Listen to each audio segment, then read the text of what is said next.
کسی جنگل میں ایک گدھا رہا کرتا تھا۔ جنگل کے جانور اس کو ڈنکو کے نام سے بلاتے تھے۔ ارے دیکھو، وہ آ رہا ہے ڈنکو گدھا، جو اپنے آپ کو ہوشیار سمجھتا ہے۔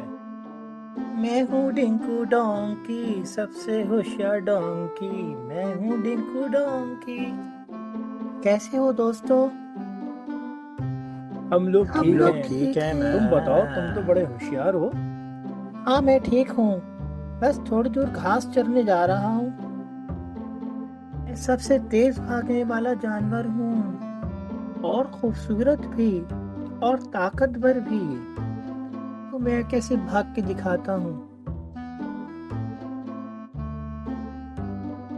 میں پاس کے گاؤں سے گھاس کھا کے آتا ہوں، سنا ہے وہاں بڑی اچھی گھاس اگی ہے۔ اچھا دوستو، بعد میں ملتے ہیں۔ ٹھیک ہے۔ ڈنکو اپنے آپ کو عقل مند اور چالاک سمجھتا تھا۔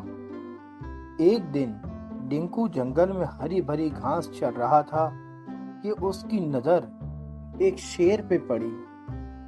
شیر کو دیکھ کر ڈنکو خوفزدہ ہو گیا۔ ڈنکو وہاں سے بھاگنے کے لیے مڑا تو ایک دم اس کے ذہن میں یہ خیال آیا،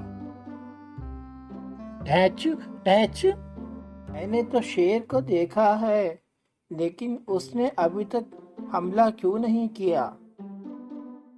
یہ خیال ذہن میں آتے ہی ڈنکو نے ایک بار پھر شیر کی طرف دیکھا تو اسے معلوم ہوا کہ وہاں شیر نہیں بلکہ شیر کی کھال پڑی ہے۔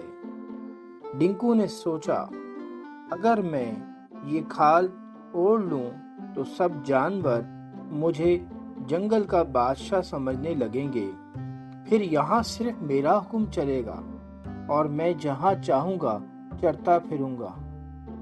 یہ سوچ کر ڈنکو نے شیر کی کھال اوڑھ لی اور ادھر ادھر گھومنے لگا۔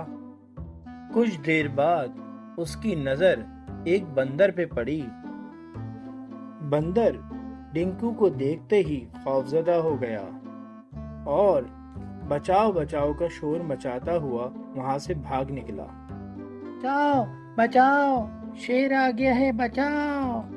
یہ منظر دیکھ کر اس کا حوصلہ مزید بڑھ گیا تھا، لہٰذا وہ غرور سے اکڑ کر آگے بڑھنے لگا۔ چند قدم چلنے کے بعد اس کا سامنا ایک اونٹ سے ہو گیا۔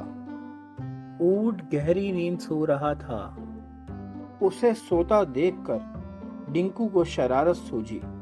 اس نے آگے بڑھ کر اونٹ کے پیچھے لات ماری تو وہ گھبرا گیا، اور پھر جیسے ہی اس کی نظر ڈنکو پہ پڑی تو وہ بھی اسے شیر سمجھ کر بھاگتا ہوا دور نکل گیا۔ اونٹ کو خوفزدہ دیکھ کر ڈنکو خوشی سے جھوم اٹھا۔ ہاں، میں نے کر دکھایا، ڈرا دیا میں نے جانوروں کو۔ اسی دوران ڈنکو کی ملاقات لومڑی سے ہو گئی۔ یہ لومڑی بھی ڈنکو کو شیر ہی سمجھی اور تھر تھر کانپتے ہوئے بولی، بادشاہ سلامت، آپ واپس لوٹ آئے۔ میں تو سمجھی تھی کہ آپ ابھی دوسرے جنگل میں ہیں۔ یقین کریں بادشاہ سلامت، آپ کے پکڑے جانے میں میرا کوئی قصور نہیں تھا۔ آپ مجھے معاف کر دیں، آئندہ ایسی غلطی کبھی نہیں کروں گی۔ کہہ کر لومڑی رونے لگی۔ اب ڈنکو سب کچھ جان گیا تھا، مگر اس کو اس بات سے کچھ غرض نہ تھا، اور وہ لومڑی کو جانے کی اجازت دے دیتا ہے۔ اچھا چلو جاؤ تم یہاں سے۔ اب ڈنکو تیزی سے آگے بڑھنے لگا تھا۔ اس کی راہ میں آنے والے تمام جانور اس سے خوفزدہ ہو کر بھاگنے لگے۔ بھاگتے چھپتے جانوروں کو دیکھ کر ڈنکو کو ایک نئی شرارت سوجی۔ اس نے سوچا کہ اگر وہ شیر کی طرح ایک دھاڑ بھی لگا دے تو جانور مزید ڈر جائیں گے، اس لیے اس نے بلا سوچے سمجھے منہ اٹھا کر ڈھیچو ڈھیچو کرنا شروع کر دیا۔ ڈھیچو ڈھیچو ڈھیچو۔ جوش میں ڈنکو یہ بھی بھول گیا تھا کہ وہ شیر کی طرح نہیں ڈھاڑ سکتا۔ ادھر جیسے ہی جانوروں نے ڈنکو کی آواز سنی وہ سارا ماجرا سمجھ گئے۔